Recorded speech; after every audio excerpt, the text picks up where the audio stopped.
이런 게 있는 것 같아요.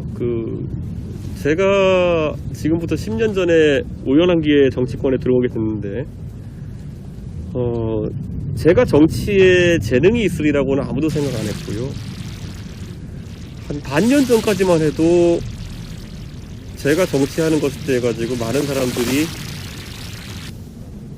때로는 조롱의 대상으로 삼기도 했고요. 때로는 이해가 안 간다는 식으로 이야기하기도 했어요. 하버드까지 나온 사람이 저렇게 해서 정치해가지고 동네에서 3번이나 낙선하고 이렇게 하면서 왜 저걸 하려고 하는 걸까, 뭐 이런 거 했고. 근데 저는 이런 생각을 해요. 여러분도 지금 이런 울산대학교는 아주 좋은 환경에서 공부를 했고 또 그러다 보면은, 저는 여러분이 꾸준히 어떤 목표를 향해서 나아가면은 여러분은 충분히 그걸 성취할 수 있는 교육을 받았고, 저는 그럴 기본적인 자질이 있는 분들은 생각해요. 근데 중간에 너무 흔들릴 필요는 없다, 저는 그런 생각을 합니다. 때로는 더 쉬워지는 보이는 길이 막 보이거든요. 저 같아도 서울에서 제 지역구가 상계동인데, 이 상계동이라는 곳은 국회의원 한 번 빼놓고는 보수가 당선된 적이 없는 곳이에요. 2008년에 소위 서울의 전 지역구를 저희가 석권했을 때 빼놓고는 한 번도 된 적이 없는 곳이에요. 예, 그런 바람이 불어지면 되는 곳이거든요. 근데 이걸 제가 도전 과제로 삼은 거는 제 나름대로 저는 할 수 있다는 자신감이 있어서 그러는 거거든요.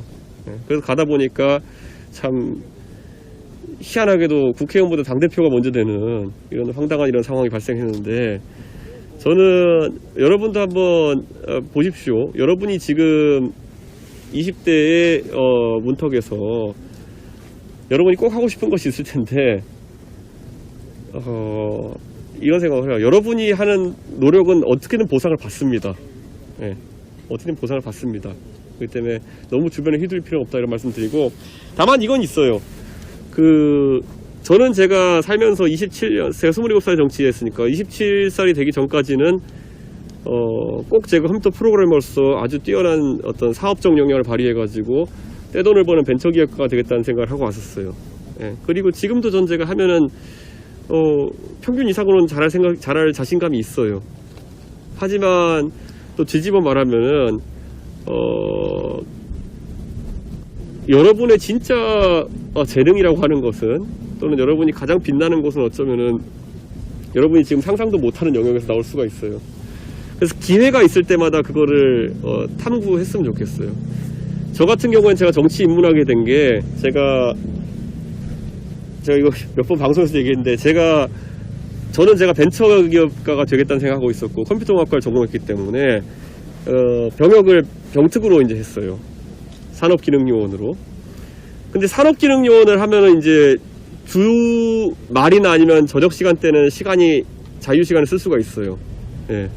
군 복무 전체 기간은 길지만은 그런 약간 자유가 있어요. 그래서 제가 뭐라도 해야겠다, 가만히 그냥 놀고 이렇게 하기는 그러니까. 그래서 제가 이제 딱 병특 시작하기 직전에 싸이 씨가 영리활동하다가 군대 2번 갔거든요.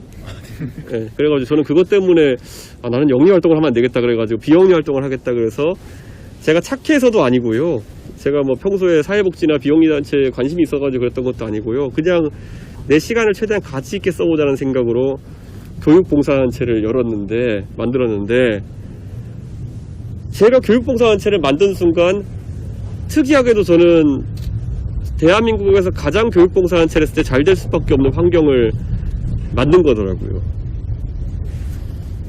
잘 보세요. 교육기관들끼리 이렇게 막 있다고 했을 때, 나름 그래도 어릴 때 공부 열심히 해가지고 애들 잘 가르친다고 하고, 그리고 뭐 병역특례를 하고 있으니까 회사에서 월급은 받아가지고 생활에는 지장이 딱히 없고, 하지만 싸이씨처럼 잡혀가면 안 되니까 꼭 비영리를 해야 되는 이런 3가지 조건이 결합된 사람이 대한민국에 없습니다.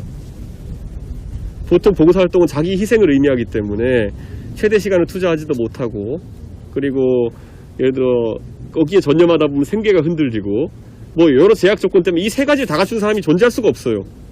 비영리단체나 봉사활동 같은 경우. 근데 저는 해보니까 그 위치에 놓인 거예요. 그래서 당연히 그 단체는 잘 될 수밖에 없었어요.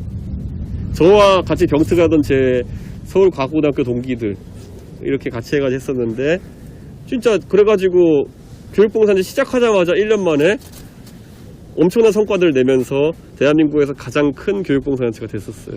그게 그러다 보니까 그 당시에 청와대 이명박 대통령이 교육봉사단체를 뭐 이렇게 잘하는 애들이 있어 해가지고 2개의 단체를 그때 당시에 이명박 대통령이 우수단체로 이제 표창을 했었는데 와서 밥도 먹이고 했는데 그게 저랑 그 공부의 신이라고 공신닷컴이라고 했던 강성태 형님이에요.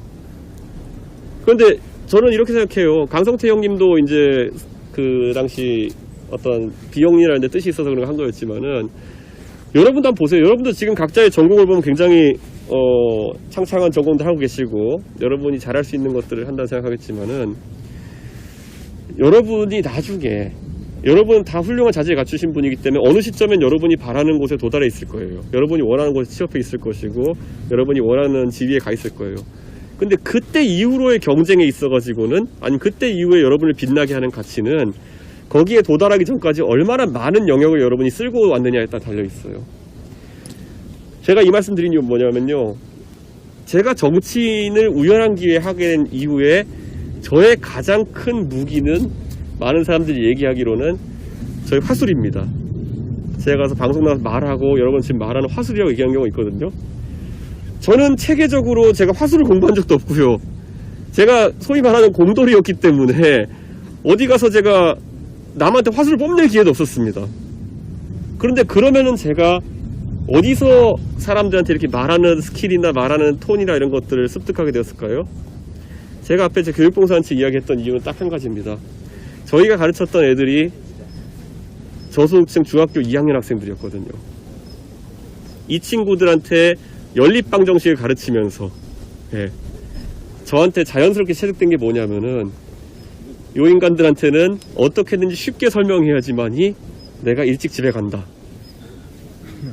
제 그 목표의식. 저희 단체를 만들거나 저희 단체에 되게 재밌는 게 저희 단체는 제가 무슨 이유인지 모르겠어요. 제가 뭐 교육학을 배운 것도 아니고 그런데 애들이 공부를 설렁설렁하기 때문에 저희 처음에 선생님들끼리 모여가지고 룰을 하나 딱 만들자. 이거 하나 철칙으로 우리 단체가 있는 동안 제가 지키자 해서 만든 룰이 뭐였냐면은 수학 강의를 1시간 동안 하고 40문제를 무조건 줍니다. 다 풀면 집에 가고 다 못 풀면 집에 못 간다. 학생도 선생님도. 저희가 그 룰을 만들었어요. 근데 여기에 재밌는 게 뭐냐면은 룰을 만들니까 저희가 지켜보자고 약을 쓴 거예요. 그런데 간단합니다. 저희가 쉽게 가르쳐야지만 무조건 되고요. 안 그러면 선생님도 학생도 집에 못 가니까 저희도 피해보는 거예요. 네? 그리고 딱 봐도 이제 여러분이 선생님 자리에서 이제 애들 가르쳐 보면은 강의를 하면 조는 녀석도 있고 뭐 따분한 녀석도 있고 그러면은 거기에 맞게 저희가 적응해 나가는 겁니다. 어떤 상황이 되어서도 저 녀석들의 주의를 집중시키고 자는 놈을 슬근슬근 깨우고 이렇게 할 수 있는 식으로 톤이 진화를 해요. 억양도 생기고 말하는 방법도 생기고 이 기술은 제가 단 한 번도 배우겠다고 해서 배운 게 아니에요. 저희 단체에서 제가 얼떨결에 만들었던 다 풀어야 집에 간다 룰 때문에 그런 거거든요. 제가 이 말씀 드린 건 뭐냐면 그런데 그 우연한 룰 때문에 저는 그때 정치하려고 그 룰을 만든 거 아니에요. 근데 제가 우연한 기회에 정치하게 됐을 때 저의 가장 큰 무기는 사안들을 쉽게 풀어서 설명할 수 있는 능력이라든지 아니면 방송에 들어가서도 톤이나 이런 것들을 자연스럽게 구사할 수 있는 능력이라든지 이런 거거든요.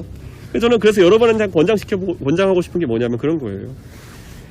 지금 여러분이 정말 여러분 눈앞에 딱 보이는 목표에 가느라 굉장히 시간 쓰면서 바쁠지 모르겠지만은 여러분만의 특색을 만드는 것이 굉장히 중요하다. 농담 삼아서 취업한 사람들은 그런 얘기도 해요. 특정 회사에 취업하기 위해 가지고는 거기까지 가는 경쟁은 너무 치열해가지고 자격증이라도 하나 더 따고 뭐 학점이라도 더 잘하고 이런 게 중요하지만은 정작 우리가 막상 어느 기업에 입사한 뒤로는 평가의 카테고리가 완전 달라진다. 기업 내에서 사교성이 더 좋은 사람 아니면은 뭐 예를 들어서 뭐 사람들과 어울리는 거 아니 회식 자리에서 좀 더 분위기 좋게 만든 다른 카테고리가 적용돼요. 그때 여러분이 더 빛날 수 있는 건 여러분이 사회에서 했던 다양한 경험들이거든요. 그거를 전혀 간과하면 안 된다. 네, 이런 말씀을 좀 드리겠습니다. 감사합니다. 예.